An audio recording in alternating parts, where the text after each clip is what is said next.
El PRI, según los datos del PREP, se lleva 2 de las 3 gubernaturas que ayer se disputaron en las elecciones 2017, mientras Morena anticipa que va a impugnar y pedir un conteo casilla por casilla de los resultados en el Estado de México, y el PAN, que defenderá el triunfo de su candidato en Coahuila. Pero más allá de esto, ¿cuál ha sido el mensaje de las urnas para el gobierno y para los partidos de los resultados de ayer? Soy José Buendía, muchas gracias por estar con nosotros en este programa en el que todas las ideas se pueden cuestionar siempre que se debatan. Acompáñenme a ver unos datos de contexto y venimos aquí a nuestro foro a tener nuestro debate de hoy. En la elección más cerrada que se recuerde en el Estado de México, el PRI logró retener la gubernatura de ese estado y, en el segundo lugar, Morena anticipa llevar el resultado a los tribunales en un recurso que se vuelve ya una práctica común en los procesos electorales del país.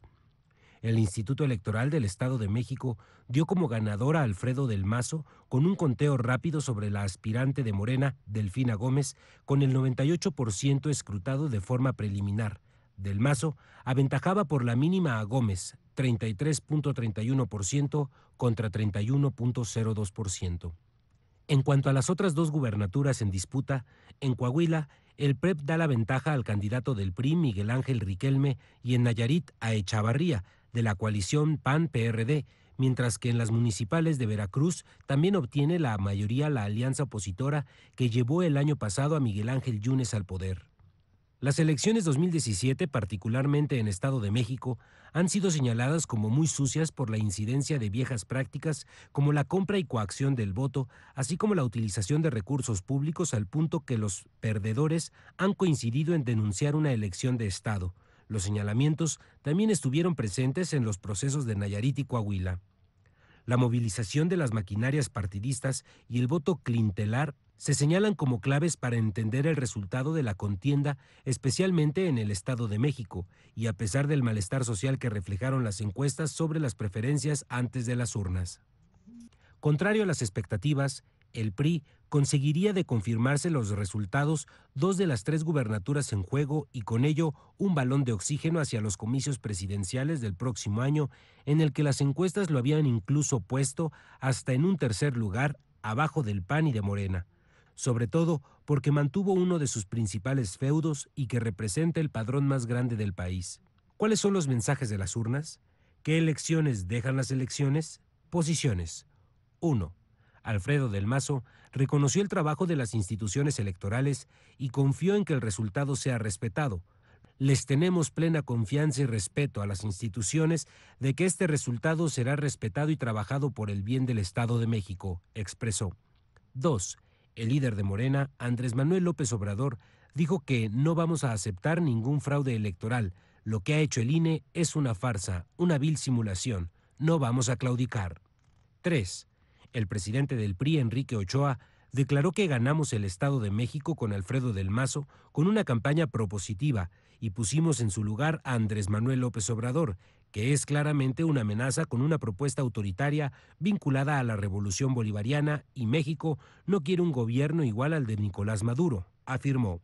También destacó que merecen la votación mayoritaria por la solidez de sus candidatas y candidatos y lo mismo harán en 2018.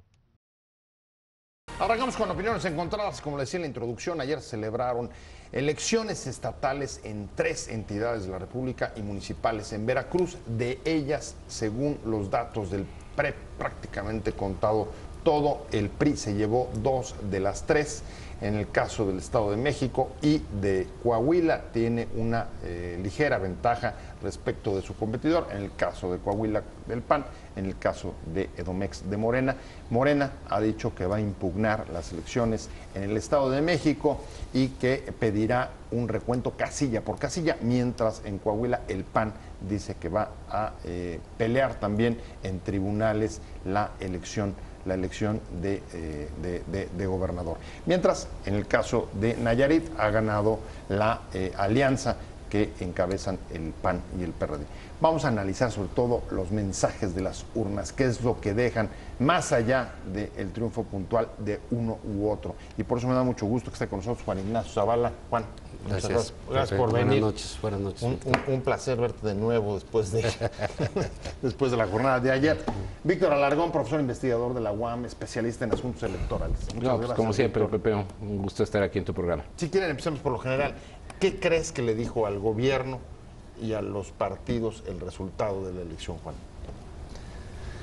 Bueno, al gobierno federal, pues que su ofensiva brutal en el Estado de México pues tuvo éxito, no tuvo resultado. Creo que estamos ante una de las operaciones gubernamentales en una elección estatal más grande que hayamos visto, más sucia que hayamos visto, más burda que hayamos visto en los últimos años. Comparte el calificativo de Josefina, elección de Estado. Sí. Ahora, claro, pues que iba a hacerlo, ¿no? O sea, se trataba no solo del Estado de México, sino una especie de supervivencia del PRI y de oxígeno de este gobierno para el último tramo. Creo que a los partidos, pues les dice varias cosas. Uno, el PRI gana, ¿no? Como bien lo anunciaste, ¿no? El PRI gana. Eso. 2 de 3 contra innegable, 2 de 3, bueno, pues ya ganó. Pero sin embargo no hay sus índices de votación bajaron sustancialmente, ¿no? En el Estado de México perdió casi 40% de los votos que tenía de la elección anterior. Sí. Es mucho.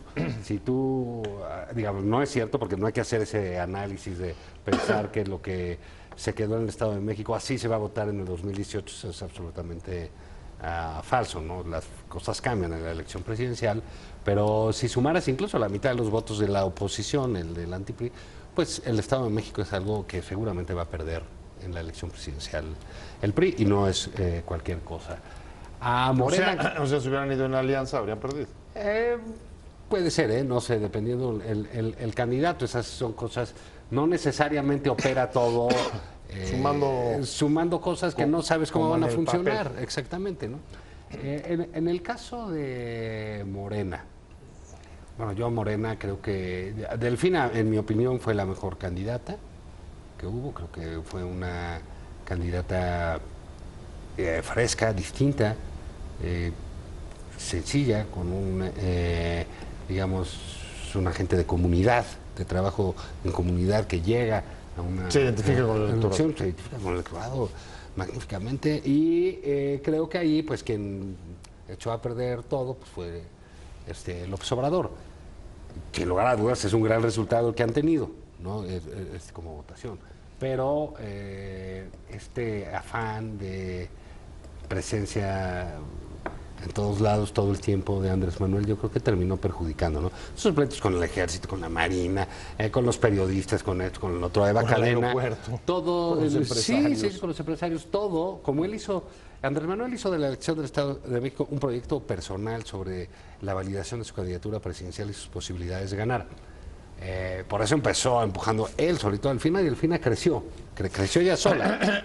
Entonces creo que todos los errores de Andrés Manuel los puede vislumbrar Morena en esta elección. Déjame ir por partes, voy a tomar tu primera respuesta. Para el gobierno, Víctor, es una elección, dice Juan, que tuvo éxito, fue una ofensiva brutal, esas son las palabras que ha utilizado. Después de darse a conocer el conteo rápido, el peso se revaluó 1.6% y hoy la bolsa mexicana subió también después de semanas. Yo HL, qué raro. Medio triste. OHL también parece que también subió. Sí. Pero esto lo que me preocupa es que ese sea la lectura que le dé el gobierno.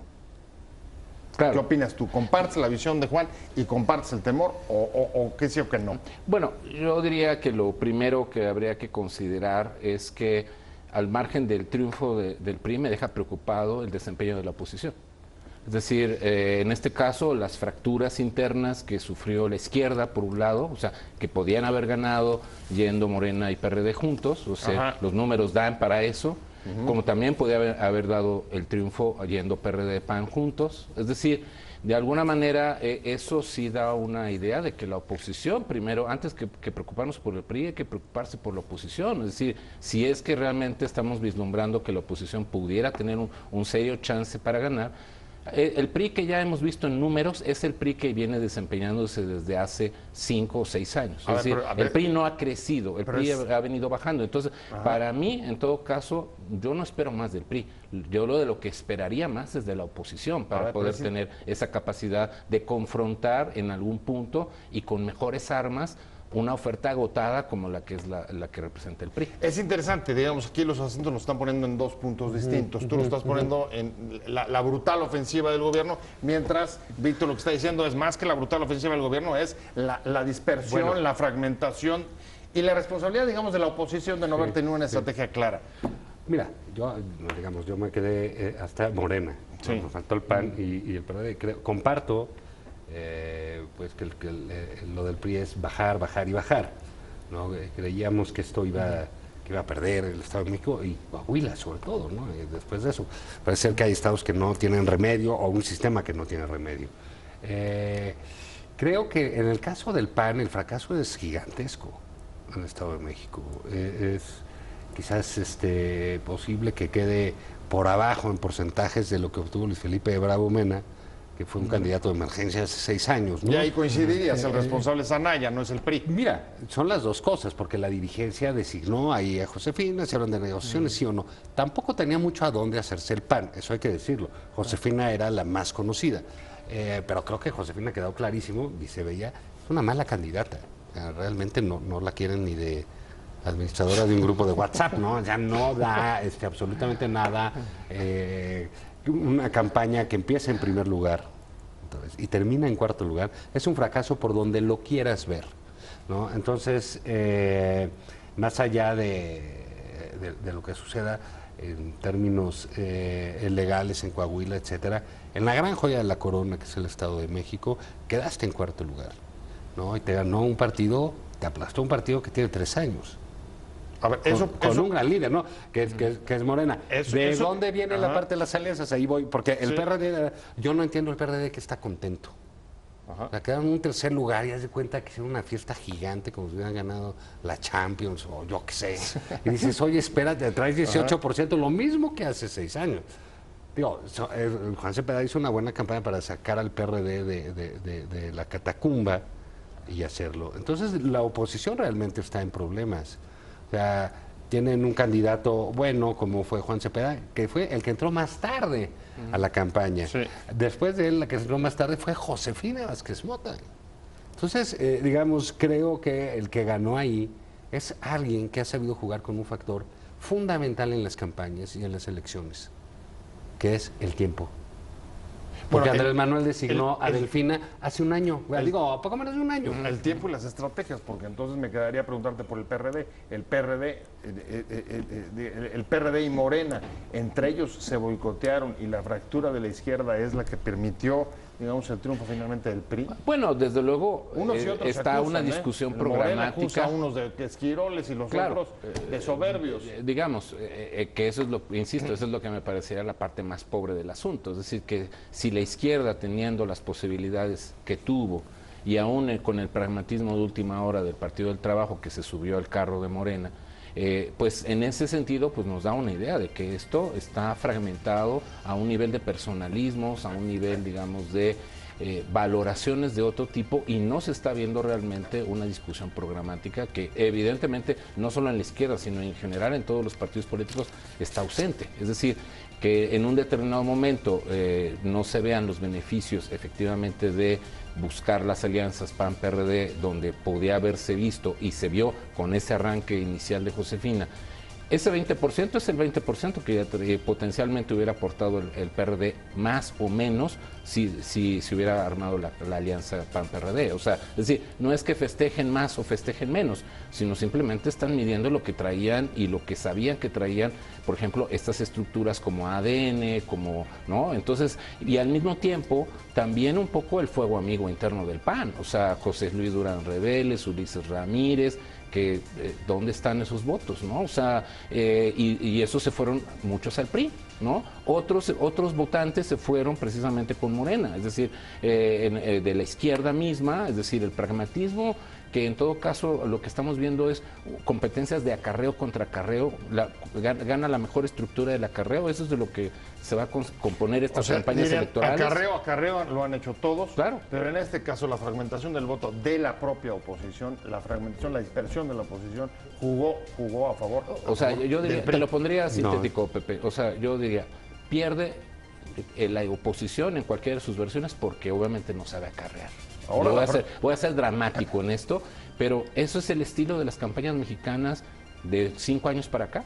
Es decir, es la descomposición de nuestro sistema de partidos que no está leyendo, no está captando la lección que le está mandando el ciudadano y los mismos ciudadanos que también están empezando a rechazar a los partidos tradicionales. Entonces, esto yo creo que sí tiene que ser un asunto que debe poner sobre la mesa, insisto, a los partidos de la oposición. Del PRI no me sorprende porque ese es su modus vivendi, su modus operandi, pero yo esperaría una estructura de compromiso democrático muy distinta a la que yo conocí de la oposición en los años 90. O sea, haciendo el análisis de la jornada electoral de ayer, estamos hablando con Víctor Alarcón, profesor, investigador de la UAM, especialista en asuntos electorales, y me quedo contigo, Juan Ignacio Zavala. Ayer lo que vimos fue, en efecto, la feria de autoproclamaciones de triunfos, en una actitud que varios calificaron como de las más desleales que han visto respecto, digamos, del respeto a las propias reglas electorales, pero como decía Víctor, también un acarreo en el que participan todos los partidos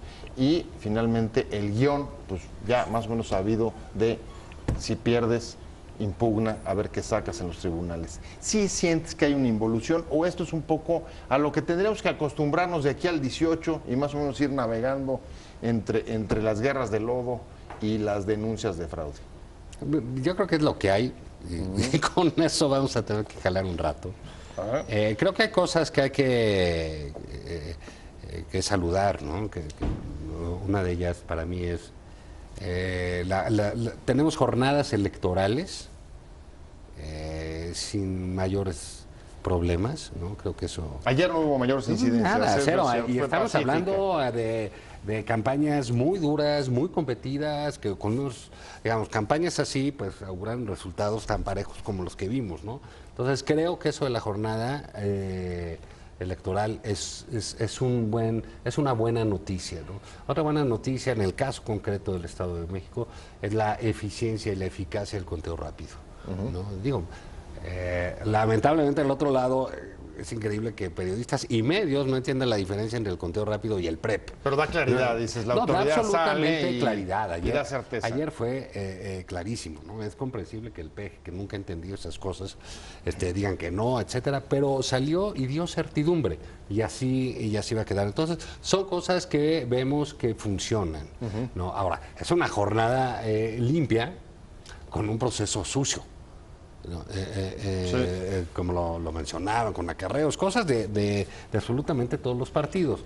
No, yo insisto, yo vi ayer al PRD más contento de que no ganó AMLO, sí, de que ellos quedaron, no entendí como que festejaban, ¿no? Sí, claro, creo que esto de las alianzas está por verse, ¿no?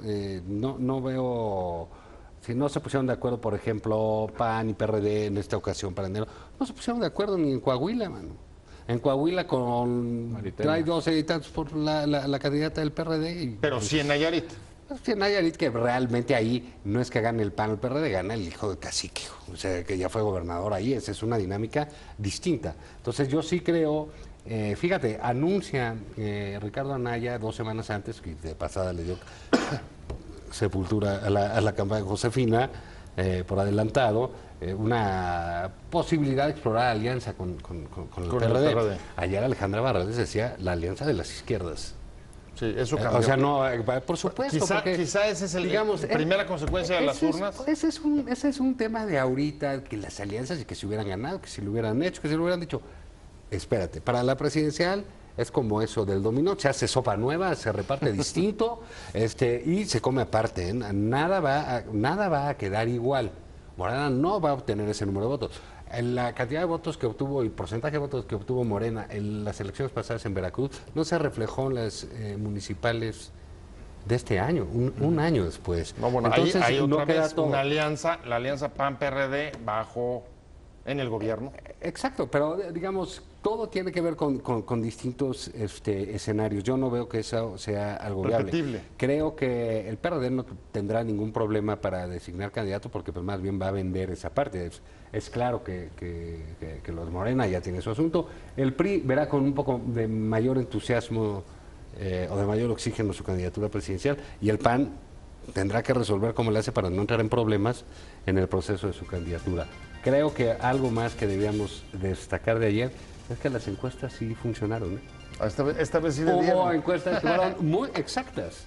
Entonces, bueno, como que regresamos a la confianza en la ciencia que habíamos perdido el año pasado. Bueno, yo discrepo, porque yo sí vienes. tengo un par de observaciones, Vienes. porque digamos hubo un problema de crisis comunicacional que precisamente, pues, si no, no hubiera generado la confusión. Es decir, la forma en que fue comunicado el conteo rápido no fue metodológicamente limpio. Pero las cifras eran correctas. 75%, Correcto, ¿no? sí, pero precisamente volvemos a exponernos a que haya crisis comunicacional como en el 2006. O sea, eso no se puede permitir en un proceso electoral. O Para decirle al auditorio se dijo que abarcaba digamos, 75%. Exacto, porque no se explica con mucha precisión que había una muestra, después se depura y después entonces sí hay unas diferencias en términos de la distribución o la manera en que debe leerse esa encuesta. O sea, mucha gente que no está versada en estadística, que claro, obvio, o sea, te dirán, bueno, ¿qué le importa al conjunto de la población saber si hay nivel de significancia al 0.05% ahora, por ahí no, o margen de por ahí no esperas una intervalos? impugnación fuerte de No, Morena. no, no hay nada que impugnar. No hay nada que Por impugnar. eso insisto, porque finalmente, como dice Juan Inés, bueno, ok, a toro pasado, finalmente, bueno, la misma tendencia del PREP y los mismos hechos fueron, digamos, dando, digamos, esa normalización. Pero precisamente, o sea, si hay situaciones donde sí debe cuidarse mucho este aspecto, porque de otra manera todo un proceso bien diseñado, bien construido, se cae. Entonces, yo creo que esa, desde luego, fue el momento álgido, digamos, del momento. Y peor si vienes de procesos, como decía y Juan, con un actor sucios. que parece como Lucy Charlie Brown, que le vuelven a hacer una y otra vez el mismo guión. Empieza su candidata ganando, le dan el descontón, como dice Andrés Manuel, después se cruzan las curvas y entonces en medio de la madrugada, 12:35, que fue cuando se cruzaron las curvas, entonces ya nadie se enteró en qué momento fue que cambió el sentido de la elección. Pero por eso fue importante lo de conteo rápido a las 10 de la noche. Después de la jornada de ayer y como se plantearon estas elecciones estatales, lo que se abre ahora es el proceso de sucesión presidencial, porque los tiempos políticos no se ajustan a los tiempos legales. Juan Ignacio Zavala, ¿cómo se abre la sucesión? Bueno, en primera, si crees que se abre y hacia dónde se abre y cómo se abre. No, bueno, es inevitable porque se jugó en el Estado de México, el gobierno federal, presidente Peña en concreto, dando esas indicaciones que dio, Andrés Manuel López Obrador y en menor medida Ricardo Anaya como presidente del partido y aspirante a una candidatura, jugaron en estas elecciones así. ¿Qué queda después de esto? Pues bueno, veremos que Delfina va, como le dicen aquí en la tele, a hacer un fade out. ¿No? Se va a ir desvaneciendo y va a aparecer otra vez Andrés Manuel, ¿no? Como el actor principal y sigue siendo el candidato a vencer en la elección presidencial. Eso está definido. Eso está definido. Entonces, bueno, yo veo que quien tiene un problema, el gobierno lo va a procesar de manera sencilla por dos cosas. El gobierno tiene más tiempo que los otros partidos porque tiene el aparato gubernamental, lo cual incluye un aparato de propaganda. En el caso y del PRI, pues bueno, su factor es la disciplina, ¿no? Entonces, bueno, eso puede suceder. Y en el caso del PAN, yo creo que es al revés, ¿no? No ha sabido procesar sus diferencias en los últimos años, ha sido muy costoso para ellos, no se airean, se esconden y creo que ha llegado el momento de cómo definir. Y el método estatutario o normal para elegir, que es la convención, una campaña interna, una elección interna, se antoja, como todas las internas, pues una guerra civil absoluta, un acto de canibalismo brutal, del cual saldría muy mal parado el PAN. O sea, lo que dices, algunos salen con más margen de maniobra, mientras que otros van a salir más confundidos y se les acota. Pero yo creo que todo, te digo, el PRI tiene más tiempo, el gobierno tiene más tiempo, Morena ya tiene definición, el PRD no es tan relevante ahorita lo que haga, él puede tener tiempo porque va a ser un actor donde va a vender mejor, pero el PAN, que es ahorita el competidor más relevante de contra Andrés Manuel López Obrador, tiene en su contra el tiempo. Ellos hablan de unidad, yo creo que es más importante que decidan a tiempo y ya luego se unen. No, la campaña y eso de la unidad, la fuerza. Pero muy emproblemado. Víctor. Yo veo en el caso de Morena, es un fracaso esta elección para Andrés Manuel. ¿Te parece un fracaso casi haberle arrebatado el Estado de México al PRI? Precisamente, porque Andrés Manuel tiene la expectativa de tener una cabeza auténtica de playa, que es un gobierno completo, porque no tiene un gobernador completo suyo. O sea, tiene media Ciudad de México y tiene ahora medio cinturón conurbado del Estado de México. Es una estructura poderosa, pero se necesita una mejor estructura de articulación, como sí lo tiene Rafael Moreno Valle con Tony Gali, por ejemplo, alguien que le cubre las espaldas. O sea, los candidatos presidenciables tienen estructuras detrás suyos y son plataformas. Yunes, por eso ahora se va a aventar, porque es gobernador, o sea, tiene estructuras. Entonces, eso es un espacio de visibilidad pública. Silvano por eso se avienta, Graco Ramírez por eso se avienta. O sea, los gobernadores tienen un poder de exposición pública y una estructura que sí pueden coordinar de arriba hacia abajo. Pues no todos en el PAN tienen estructura y gobiernos estatales. No, por eso, Rafael Moreno Valle y Yunes, por eso llevan mano. Por eso ahora eso lleva mano, claro. Entonces, ahora tienes que suplirlo con otras cosas. Margarita lo suplirá con una presencia estructural, ¿no? Anaya tiene mucho del control del partido con los comités directivos estatales. Se pasó todo un año cambiándolos, o sea, entonces, y mostró su fuerza juntando las más de 200,000 firmas con las que aplastó en el puro registro a Corral. El gobierno, ¿tú ves que tenga tiempo y margen de maniobra, que lo recupera, que este oxígeno yo coincido ahí le devuelve la sucesión a Peña? Yo coincido con Juan Ignacio en el sentido de que la disciplina va a ser su principal factor. Es decir, si el PRI juega su guión, que sabe jugar muy bien el dedazo, lo que ellos saben por su código genético, les va a dar un primer margen de disciplinamiento y de aceptación, y además porque el miedo de perder también unifica. Y eso también quedó demostrado ahora en esta elección del Estado de México. El PRI, con todo y su dificultad, aunque no ha crecido en ese 30%, es un 30% sólido. Es decir, a nivel nacional tiene ese 30%, o sea, es más o menos una condición que le permite una plataforma de lanzamiento. Ahora, hay ahí también unos actores que juegan y juegan duro, y lo vimos con el reflejo de la revaluación del peso y de la bolsa hoy. ¿Cómo viste el mensaje, digamos, de los empresarios y del capital? Bueno, ¿Sí están diciendo, consideramos un peligro Andrés Manuel? No, esa es un poco la respuesta. O el pensar que el margen ya no da para un conflicto por ese electoral. No creo. Yo creo más bien lo que se veía ahí era una derrota, era más bien, más en términos de un miedo a Andrés Manuel, porque digamos es el Estado de México, y al contrario, un poco lo que dices. Puede ser que Andrés Manuel tuviera una cabeza de playa, pero también tenía un foco de problemas latente. Y donde estarían todas las lupas del país viendo el gobierno de Delfina, metiéndole todos los cuatro. Yo creo que el temor era que después de eso, si una derrota del PRI hubiera vuelto absolutamente inoperante el gobierno. El gobierno federal. Al gobierno federal. No, ya hubiera dicho, este gobierno se acabó el 5 de junio. Creo, mira, déjame rápidamente decir, creo hay que revisar quién tuvo más votos y quién no. Yo creo que el PAN lo debe reflexionar y seguir hacia adelante, lo mismo que el PRD, cada uno, ¿no? Salvo Andrés, que ya tiene solucionado eso.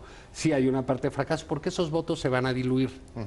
Porque queda claro que Andrés Manuel es derrotable. Esa es otra cosa importante. A lo mejor estamos ante su techo, todavía no han llegado los otros competidores, pero en otros términos, el PRI obtuvo 1,000,000 de votos más que el PAN, Morena tuvo 500,000 votos más que el PAN. Dices, es derrotable, es un mensaje fuerte, sí, después claro, de cómo venía encabezando las encuestas. ¿Tú crees que el mensaje para la oposición es que sola no le alcanza, como dijo, por ejemplo, ¿cómo se llama? Cecilia Romero, el PAN no puede ganar solo, así como el Morena tampoco y el PRD? ¿Crees que esa puede ser leída el mensaje de las urnas para digamos, por eso un poco la idea inicial de explorar, sondear un poco la idea de las alianzas PAN-PRD. O sea, claro, después hubo un rechazo interno de sus militancias, ¿no? Pero bueno, o sea, eso pues precisamente las elecciones también son elementos pragmáticos, ¿no? A mí me gustarían más que fueran más programáticas que pragmáticas, pero es lo que hay, como dice Juan Ignacio.